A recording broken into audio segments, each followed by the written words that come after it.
Hello అండి. నువ్వుల చెట్టండి. మా ఇంట్లో నువ్వులు పడి ఒక చెట్టొచ్చిందండి. అంటే ఇంకా ఎక్కువనే వచ్చాయి. కానీ నేను ఉంచలేదండి. అన్నీ పీకేసాను.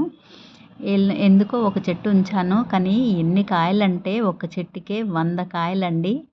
చెట్టు నిండా కొమ్మలకు 4 కొమ్మలు వచ్చాయి. మళ్ళీ వాటికి ఇంకా 4 కొమ్మలొచ్చాయి. ఒక్కొక్క కొమ్మకి ఇంకా 4 కొమ్మలొచ్చాయి. అసలు కాయలంటే కాయలు కాదండి.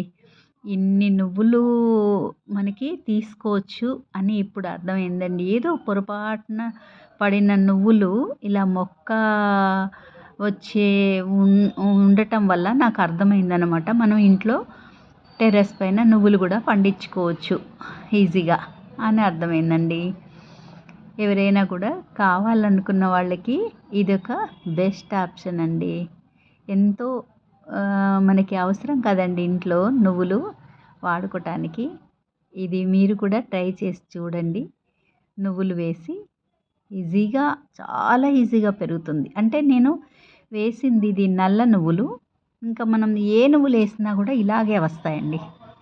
గార్డెన్లో నువ్వులు ఆకులు కూడా మనకు ఉపయోగమే, కానీ ఔషధ మొక్కే కదా ఇది.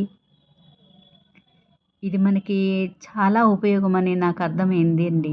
ఇక నుంచి నేను ఇవి కూడా పెంచాలని అనుకుంటున్నానండి. వెజిటేబుల్స్ పెంచే వాళ్ళందరూ ఇలా వెరైటీస్ కూడా పెంచుకోవచ్చు. నేను వేసింది కూడా ఇంకా చిన్న బియ్యం బస్తాలో వేశానండి దీన్ని. ఇంకా మనము ఇంకా నేల మీద వేస్తే ఇంకా చాలా చాలా హైట్ పెరుగుతుంది, బుషీగా తయారవుతుంది. కాయలైతే ఆకొక కాయ అండి ఇది. ఇన్ని కాయలు వస్తాయని నేను అనుకోలేదు. ఎందుకులే పీకేద్దాము, పడేద్దాము ఎందుకు ఈ చెట్టు అని అనుకున్నాను. కానీ ఏదో అన్నీ పీకేసాను, కానీ ఒక్కటి ఉంచాను. చాలా బాగుంది కదండి ఇది. మీరు కూడా ట్రై చేయండి. నువ్వుల గింజలు వేస్తే అసలు మనకి నువ్వులు అనేది ఎన్ని వస్తాయో కూడా చూడాలి.